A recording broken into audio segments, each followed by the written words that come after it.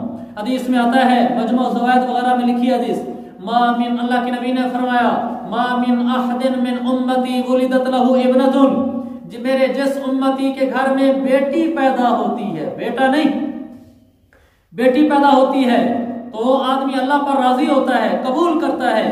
تو گھر میں بیٹی پیدا ہو گئی. اب آسمان میں کیا ہو رہا ہے؟ الا هبط ملک من السماء، آسمان سے ایک فرشتہ اترتا ہے. کس میں آتا ہے؟ یاتیہ فی سلم من نور، وہ نور کی ایک سیڑھی لگاتا ہے. وہ سیڑھی آسمان پہ لگتی ہے، نیچے زمین پہ کہاں لگتی ہے؟ یہ اس گھر میں لگتی ہے جس گھر میں بیٹی پیدا ہوتی ہے. وہ فرشتہ اس سیڑھی کو لگا کر اترتا ہے، سیدھا اس گھر میں آتا ہے جس گھر میں بیٹی کی پیدائش ہوئی ہے. وہ آ کر کیا کہتا ہے؟ فَيَضَعَ يَدَهُ، آ کر اپنا ہاتھ رکھتا ہے اس بیٹی کی پیشانی کے اوپر. فَوَضَعَ جَنَاحَهُ عَلَى نَاصِيَتِهَا، وہ آ کر بیٹی کی پیشانی پر اپنا پر ملتا ہے. اور پھر بعد میں کیا کہتا ہے؟ وہ فرشتہ آ کر کہتا ہے، ضعیفۃ خرجت من ضعیف، یہ کمزور مخلوق ہے، جس سے پیدا ہوئی ہے وہ بھی کمزور ہے، عورت ذات سے پیدا ہوئی ہے، پیدا ہونے والی بھی کمزور ہے.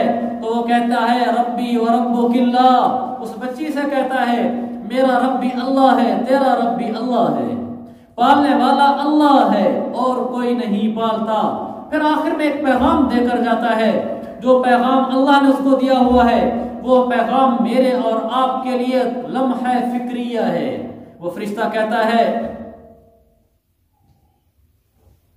وہ فرشتہ کہتا ہے المقیم علیہا معان یوم القیامہ، میں پیغام دے کر جا رہا ہوں، میرا رب نے مجھے کہا ہے جو آدمی بھی اس بچی کی پرورش کرے گا اللہ قیامت والے دن اس آدمی کی مدد فرمائے گا. بچی کی پرورش کرنے والا اللہ کی مدد کا قیامت والے دن مستحق ٹھہرتا ہے. اس لیے کہ اس نے مخلوق کمزور تھی، ذات کمزور تھی، بچی تھی کمزور ذات تھی، اس نے اس کی پرورش کو اپنے ذمہ لیا، میرے رب نے اس کی مدد کو اپنے ذمہ لیا. پھر آپ نے حدیث میں فرمایا، ابو داؤد کی ہے، آپ نے فرمایا من ولدت له ابنۃ، میرے آقا نے کیا کچھ بتایا بیٹیوں پر. ایک بیٹی پیدا ہو تو کیا ملتا ہے؟ الگ حدیث بیان کی. دوسری بیٹی پیدا ہو کیا ملتا ہے؟ الگ حدیث بیان کی. 3 بیٹیاں پیدا ہوں کیا ملتا ہے؟ الگ حدیث بیان کی. بیٹیاں زیادہ پیدا ہوں الگ اس سے بیان کیا کہ اللہ اس پر کیا دیتا ہے. فرمایا من ولدت له ابنۃ، جس کے گھر میں بیٹی پیدا ہو، فلم یعدها ولم یهنها ولم یؤثر ولده علیہا، جس آدمی کے گھر میں بیٹی پیدا ہو اور وہ 3 کام کرے. نمبر 1، اس بیٹی کے پیدائش کے اوپر لم یهنها، اس کی بے توقیری نہ کرے، یعنی یہ نہ محسوس کرے اوہو بیٹی پیدا ہو گئی، یہ نہ کرے، اس کو عزت دے کہ الحمدللہ اللہ نے بیٹی دی ہے. وَلَمْ يُؤْثِرْ وَلَدَهُ عَلَيْهَا، اپنے بیٹے کو بیٹی کے اوپر ترجیح نہ دے، زندگی بھر کبھی بیٹی کو محسوس نہ ہونے دے کہ میرے نزدیک بیٹا تو کوئی چیز ہے، اب بیٹیوں کو پالنا ہی پڑے گا، کیا کریں. بیٹی بیچاری سمجھے کہ جب بھائی پیدا ہوتا ہے تو بابا کی اور حالت ہوتی ہے، جب ہماری بہن پیدا ہوتی ہے بابا کی اور حالت ہوتی ہے. باپ یہ محسوس نہ ہونے دے بیٹیوں کو، اور زندگی میں کبھی یہ نہ کہے کہ بیٹے تو میرا سہارا ہے. بیٹیوں کو اللہ اچھا مقدر کرے، اللہ فلاں کرے، اپنی بھاؤں بہن کے ساتھ بیٹی محسوس کرے کہ میرے باپ کے نزدیک ہمارا مقام زیادہ ہے.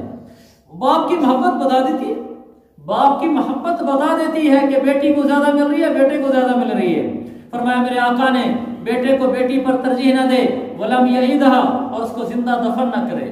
الحمدللہ ہمارے یہاں زندہ دفن تو نہیں کرتے، لیکن باقی دو چیزیں قابل غور ہیں. اس کو ڈیگریڈ نہ کرے، اس کا مقام کم نہ کرے، بے توقیری نہ کرے، اور بیٹے کے سامنے بیٹی کو ایسا محسوس نہ ہونے دے کہ بیٹے کا مقام زیادہ ہے. تو پھر کیا ہوگا کہ ادخلہ اللہ بہا الجنہ، اللہ اس آدمی کو اس بیٹی کی وجہ سے جنت کا داخلہ نصیب فرمائے گا، بیٹی کی وجہ سے. ویسے کسی درجے میں تو آج مسلمان بھی بیٹی کو دفن کر رہا ہے، کسی درجے میں. وہ کیسے؟ میں نے گھر والوں کا الٹرا ساؤنڈ کرانا تھا تو میں لے گیا ان کو کوٹل. ہم لیبارٹری میں گیا تو وہاں باہر لکھا ہوا تھا یہاں بچے کا معلوم کرنے کا الٹرا ساؤنڈ نہیں ہوتا. تو میں نے انہیں کہا کہ آپ کیوں نہیں کرتے؟ میرے ذہن میں یہ تھا کہ یہ یوں کہے گا، بعض مسلمان ہمارے یہ سمجھتے ہیں کہ الٹرا ساؤنڈ کرا کے پتہ چلانا کہ بیٹی ہے یا بیٹا ہے ناجائز ہے. حالانکہ مسئلہ ایسا نہیں ہے، الٹرا ساؤنڈ کرا کے پتہ چلانا بالکل جائز ہے، اس سے کوئی فرق نہیں پڑتا. تو میں نے کہا شاید یہ یوں کہے گا تو میں اس کو مسئلہ بتا دوں گا کہ ایسی کوئی بات نہیں ہے. جب اس نے مجھے جواب دیا میرے بھائیوں میرے پاؤں سے زمین نکل گئی. اس نے کہا کہ ہم نے اس لیے لکھوا کے رکھا ہوا ہے، بعض لوگ آتے ہیں پتہ کراتے ہیں، جب ہم بتا دیتے ہیں بیٹی ہے وہ جا کر حمل ضائع کرا دیتے ہیں. ہم اس لیے نہیں بتاتے. یہ ہمارے کوٹکو کا واقعہ ہے اور خود اس نے مجھے بتایا لیبارٹری والے نے. یہ ایسی بھی نہیں کہ سنی باتیں کہ ہم اس لیے نہیں بتاتے، لوگ جا کر حمل ضائع کرا دیتے ہیں. 4 مہینے کے بعد بچے میں روح پڑ چکی ہوتی ہے اور اس کو مارنا گویا کہ قتل کے حکم میں ہوتا ہے. علماء نے اس پر دیت لکھی کہ اگر اس نے کسی عورت کے پیٹ میں بچہ تھا اور دوسری عورت نے اس کو پاؤں مارا اور وہ بچہ اندر مر گیا، اس کو دیت دینی پڑے گی کہ اس نے ایک انسان کو قتل کیا ہے. اور یہاں اس کو حمل ضائع کرا دیتے ہیں جیسے کوئی چیز نہ. ہم کیوں بیٹیوں سے ناراض ہیں؟ ہمارے گھر میں جو بیوی ہے وہ کسی کی بیٹی نہیں، میری والدہ کسی کی بیٹی نہیں، میری بہن کسی کی بیٹی نہیں ہے. تو پھر ہم کیوں یہ چاہتے ہیں کہ میرے گھر بیٹی نہ ہو؟ بہت ہی زیادہ دکھ کی بات ہے. ہمارا معاشرہ بہت پسماندگی کا شکار ہو چکا ہے. ہمارے یہاں خانے وال میں چوتھی بیٹی پیدا، چوتھی تھی یا تیسری تھی، چوتھی یا تیسری بیٹی پیدا ہوئی. شوہر کو جیسے ہی پتا چلا کہ بیٹی پیدا ہوئی اس نے وہیں طلاق دے دی، وہیں سن کے طلاق دے دی. کہ طلاق کس کو؟ کیا دکھڑے سنیں، کس کو سنیں؟ آخر کب قرآن زندہ ہوگا؟ کب شریعت زندہ ہوگی؟ کب ہم ایسے ہی بھٹکتے رہیں گے؟ ہمیں کب پتا چلے گا کہ بیٹی کا کیا مقام ہے اور بیٹی سے مجھے کیا ملے گا؟ یہ بیٹی ہے جس کی پیدائش پر جنت کا وعدہ. دوسری حدیث اللہ کے نبی نے فرمایا جس آدمی کی 2 بیٹیاں، میں نے ابھی 1 بیٹی کا بتایا تھا، جس آدمی کی 2 بیٹیاں ہوں تو وہ کیا کرے؟ احسن الیہما ما صاحبتاہ، جب تک اس کا بیٹیوں کے ساتھ رہے اس وقت تک بیٹیوں کے ساتھ حسن سلوک سے پیش آتا رہے. ادخلتاہ الجنہ. حدیث کے الفاظ دیکھیں، یہ نہیں ہے کہ اللہ ان بیٹیوں کی وجہ سے اس کو جنت دے گا، ہے تو حقیقت تو یہی جنت تو اللہ دے گا، لیکن الفاظ یہ حدیث کے فرمایا یہ 2 بیٹیاں اس کو جنت میں داخل کریں گی. اللہ کے جنت میں تو اللہ داخل کریں گے، کہ بیٹیاں داخل کریں گی، یعنی بیٹیاں اس کو پکڑ کے جنت میں لے جائیں گی. حدیث میں آتا ہے ایک اور حدیث، آپ نے فرمایا من آلا ثلاثہ بناتی، جس آدمی کی 3 بیٹیاں وہ پرورش کریں ان کی. آپ نے فرمایا فأدبہن وزوجہن وأحسن الیہن، اس آدمی نے ان کو دینی اچھی تربیت تعلیم دی، وزوجہن ان کے گھر بنا دیے، وأحسن الیہن اور ان کے ساتھ ساری زندگی اچھے سلوک سے پیش آتا رہا. کنا لہ سترا من النار. غور سے جس آدمی کی 3 بیٹیاں ہوں اور وہ ان بیٹیوں کی اچھی تربیت کرے، گھر بنا دے، ان کے ساتھ حسن سلوک کرے، اللہ اس کو جنت میں بھیجے گا. اور ساتھ دوسری حدیث نے آپ نے فرمایا من ابتلی بشیء من البنات فاحسن الیہن کنا لہ سترا من النار.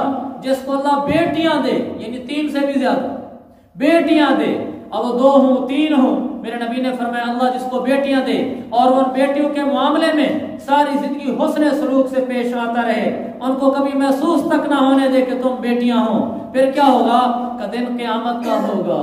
یہ آدمی آئے گا اور یہ گناہگار ہوگا اور یہ جہنم میں جا رہا ہوگا اپنے گناہوں کی وجہ سے، لیکن زندگیوں میں بیٹیوں کے ساتھ بڑے پیار سے پیش آتا رہا.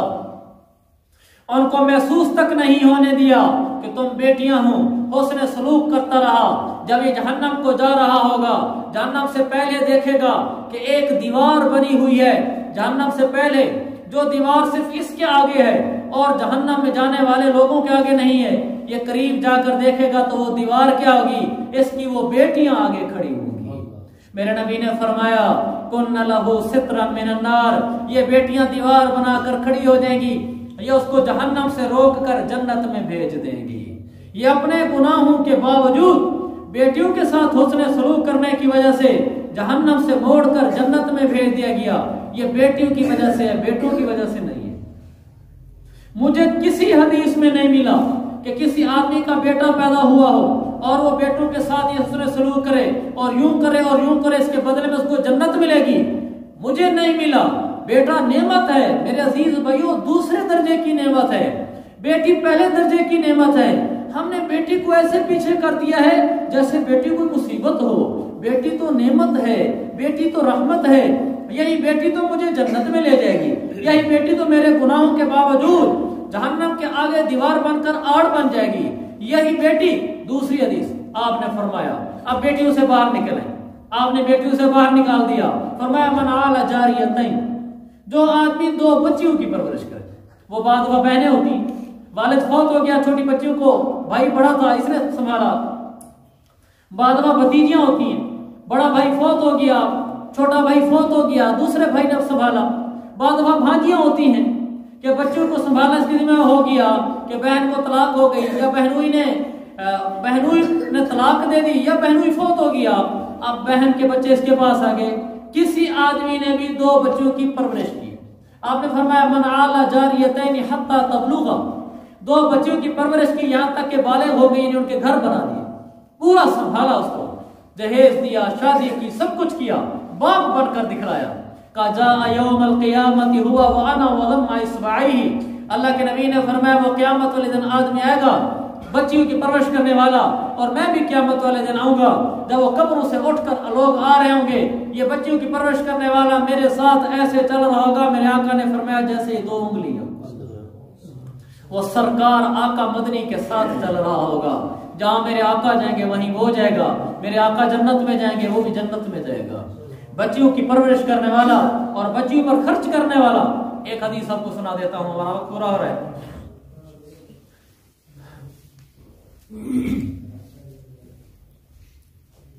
بعض بیٹی گھر میں آ جائے نا، کئی دن زیادہ ٹھہر جائے، بال بچوں والی ہو، آدمی بوجھ محسوس کرتا ہے۔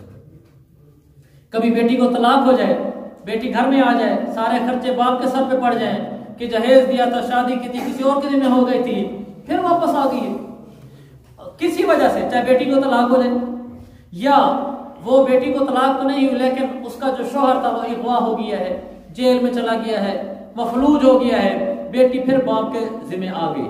میرے آقا نے فرمایا صحابہ سے پوچھا بتاؤ تو صحیح ایو الصدقۃ اعظم، کائنات میں بڑے صدقے ہوتے ہیں، سب سے بڑا صدقہ کون سا ہے؟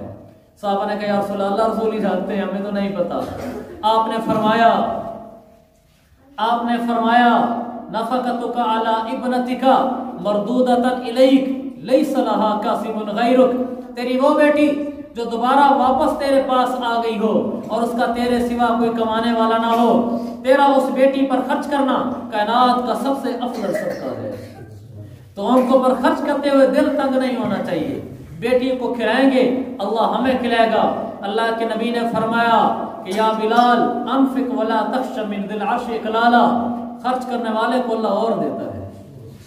تو میرے عزیز بھائیوں، بیٹیوں کو پیار دیں، بیٹیوں کو پیار دیں، جائیدادیں تقسیم کرنے دیں۔ کیسی نادانی ہے، باپ کہہ کے جاتا ہے بیٹوں کو کہ او میں دنیا سے جانے لگا ہوں، بوڑھا ہو گیا ہوں، بیمار ہو گیا ہوں، زمین تمہارے نام کرا دوں، کہیں جماعتیں نہ گن وجن۔ اللہ دا بندہ جماعتیں کتا گن ویسے تیری دھی گن ویسی دیکھو تے دھی دیتی ہے وہی گھر زمین ویسی کہ جماعتیں نہ گن وجن تھوڑے نہ چڑھا لے، یعنی ایسی کم بختی، مرتے ہوئے اپنے لیے جہنم بنا رہا ہے پہلے سے، تاکہ جیسے قبر میں اتروں تو پہلے انگارے سیدھے پڑے۔ مرتے ہوئے تو خیال کر، بیٹیوں کے ساتھ اتنی زیادتی کہ جائیداد بیٹوں کے نام کرا کے جا رہا ہے اور بیٹی کو جائیداد نہیں دے رہا، اور یہ سمجھ رہا ہے کہ میرے آ کر داماد لے جائیں گے۔ داماد کہاں لے جائیں گے؟ داماد لے جائے گا وہ آپ کی بیٹی سے شادی کیا ہو تو لے جائے گا، کوئی اور بھی تو آ کر لے کر دکھ رہا ہے، وہی لے جائے گا نا جس کے گھر آپ کی بیٹی ہے، بھلا وہ خود استعمال کرے گا، لیکن آپ نے اپنی بیٹی کو دینی ہے تو بہت زیادتی ہے بہنوں کو جائیدادیں نہ دینا، بہت زیادتی ہے بیٹیوں کو جائیدادیں نہ دینا۔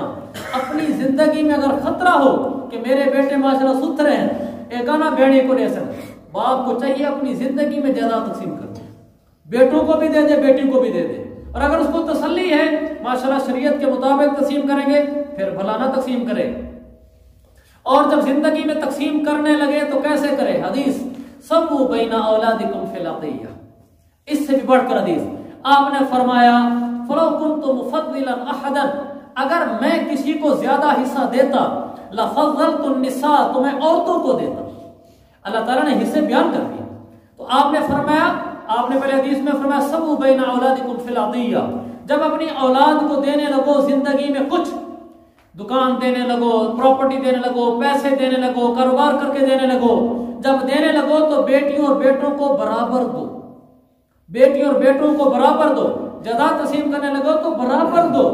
فرمایا اگر میں زیادہ دیتا تو میں بیٹیوں کو زیادہ دیتا، حکم تو یہ برابر دو، لیکن اگر میں زیادہ دیتا تو بیٹیوں کو زیادہ دیتا، بیٹوں کو کم دیتا، زندگی میں دیتا، جب فوت ہو جائے پھر تو قرآن کا فیصلہ ہے للذکر مثل حظ الانثیین، بیٹے کو 2 گنا ملے گا، بیٹی کو 1 ملے گا، لیکن اگر باپ زندگی میں تقسیم کرے بہتر یہ ہے کہ بیٹی بیٹے کو برابر دے، اور جائز یہ بھی ہے کہ بیٹے کو 2 حصے دے اور بیٹی کو 1 حصہ دے، یہ بھی جائز ہے، لیکن بہتر یہ ہے کہ دونوں کو برابر دے، یہ حدیث ہے، شریعت کہہ رہی ہے برابر دے، اور باپ زندگی میں بیٹی کو محروم کرتا پھر رہا ہے۔ یہ میرے عزیز بھائیو ایسے ہے جیسے بدبختی سر پہ جب چڑھ جاتی ہے نا پھر عقل کام کرنا چھوڑ جاتی ہے۔ ہمارے لقمان علی پوری رحمۃ اللہ تھے فرمایا کرتے تھے رب روسے تے مت کھسے، رب جب ناراض ہوتا ہے تو عقل چھین لیتا ہے، پھر آدمی ایسے ہی کام کرتا ہے، زندگی میں گناہ اکٹھے کر کر کے مرتے ٹائم جب اس کے ذمہ پیسہ کام بھی نہیں ہے نا، اپنی جہنم کے انگارے بڑھا رہا ہوتا ہے، بیٹوں کو بلا بلا کر کہہ رہا ہوتا ہے کہ جائیداد تمہارے نام کرا دو، تمہارے نام کرا دو۔ تو میرے عزیز بھائیو، ہم اگر بھائی ہیں اور جائیداد ہمارے بس میں آگے تقسیم کرنا، خود نہ تقسیم کریں، مفتی صاحب کو بولیں، خود نہ تقسیم کریں، مفتی صاحب کو بولیں، ان کو کہو یہ ہمارے والد صاحب نے جائیداد چھوڑی ہے، ہم اتنے بھائی ہیں، اتنی بہنیں ہیں، اور فلانی دکان میں نے زیادہ کام کیا ہے، فلانے کھیت میں نے زیادہ کام کر کے کھیت کو اوپر کیا ہے، فلانی دکان پہ میں نے محنت کر کے دکان کو ترقی دی ہے، میرا کتنا حصہ ہے۔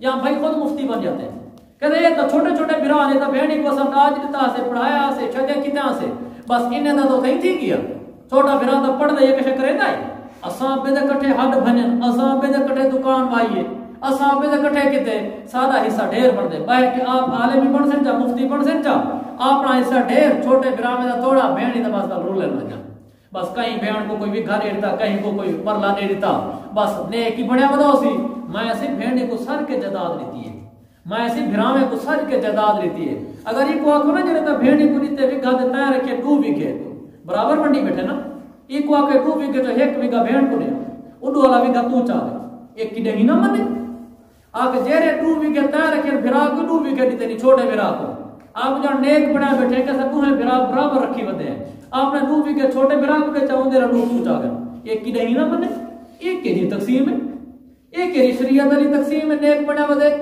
اگر برابر کرنی ہے تو مفتی صاحب کو سر او کو کیا کہنے غرض ہے والو او دسے جی برابر کی میں تقسیم دے دیے پہلے بازار دکان پہ برا بنڈے نہ ہونا جرا برا بنڈے نہ بٹھا دے او دے میرا برا اے دکان میری ہے پیچھے اے تیری برابر برابر سے میری دکان 2 مرلے دی تیری 2 مرلے دی این دی 2 مرلے دی دکان ہے کروڑ روپے دی اون دی 2 مرلے دکان ہے 70 لاکھ روپے دی ایک کے جی برابر ہے تو دینے 2 مرلے دی آپ نے اون دی چاہ گن واپسی میں برابر منڈے جڑے برا میں اللہ دے بندو جیرے والے جائیداد ونڈن کو کہیں مفتی کو سدو کہیں مفتی کو سدو کو جی اے جائیداد ہے ہاں تساں ہڈ زیادہ بنے سو دکان زیادہ کم کیتے شریعت یا دی تھوڑا حصہ زیادہ بڑھ دے لیکن وہ کیویں بڑھ دے وہ مفتی دسے سی او ای نہیں بڑھدا جویں اساں بڑائی بیٹھے ہونے لہذا دکان ہی ساری میرے کھاتے اے بکا کلا سارا ہے فلانا کوئی میں جنوں تبے دے کٹھے میں ہاتھ بنیا انہیں کیا کیتے تا میں تو ڈنڈا ہونے نہیں سارے یہ تو اساں سارا کچھ کیتے لہذا جے پیاں زمیناں او ونڈو چاہیے تا میں رکھ سامنے کو یہ سارے آسا کیتے نا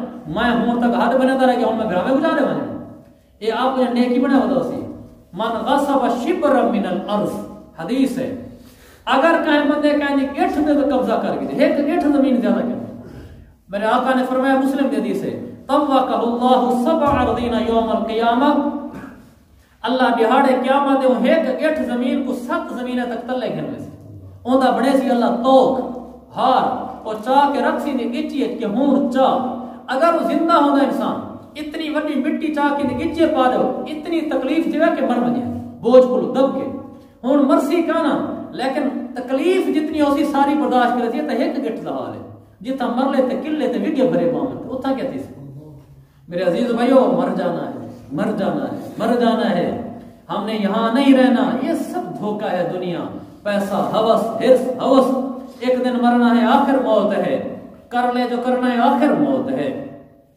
یہاں سے چلے جانا ہے یہ زندگی برائے بندگی ہے یاد رکھ یہ باہر سر افغندگی ہے یاد رکھ ورنہ پھر شرمندگی ہے یاد رکھ چند روزہ زندگی ہے یاد رکھ ایک دن مرنا ہے آخر موت ہے کر لے جو کرنا ہے آخر موت ہے منصب بھی اگر ہاتھ میں آیا تو کیا مال و زر بھی کمایا تو کیا مکان عالی شان بھی بنوایا تو کیا دبدبہ بھی اپنا دکھلایا تو کیا ایک دن مرنا ہے آخر موت ہے کر لے جو کرنا ہے آخر موت ہے یہ دنیا رہنے کی جگہ نہیں ہے یہ راہ گزر دنیا ہے بستی نہیں دیکھ جنت اس قدر سستی نہیں یہ راہ گزر دنیا ہے بستی نہیں یہ جائے عیش و عشرت و مستی نہیں ایک دن مرنا ہے آخر موت ہے کر لے جو کرنا ہے آخر موت ہے میرے عزیز بھائیو کسی کا روپیہ نہ کھائیں کسی کی جائیداد نہ دبائیں بہنوں کے ماتھے چومیں بہنوں کے ماتھے چومیں سر پہ ہاتھ رکھیں بیٹیوں کے سر پہ ہاتھ رکھیں بیٹوں اور بیٹیوں کو عزت برابر دیں بیٹی کو محسوس ہو کہ میرا مقام ہے باپ کے نزدیک بیٹی یہ نہ کہے کہ بوجھ ہوں میں باپ پر اب کیا کرے بیچارہ باپ برداشت کر کے چل رہا ہے ایسا نہ ہو اللہ تعالیٰ مجھے اور آپ کو قرآن و سنت پہ عمل کی توفیق عطا فرمائے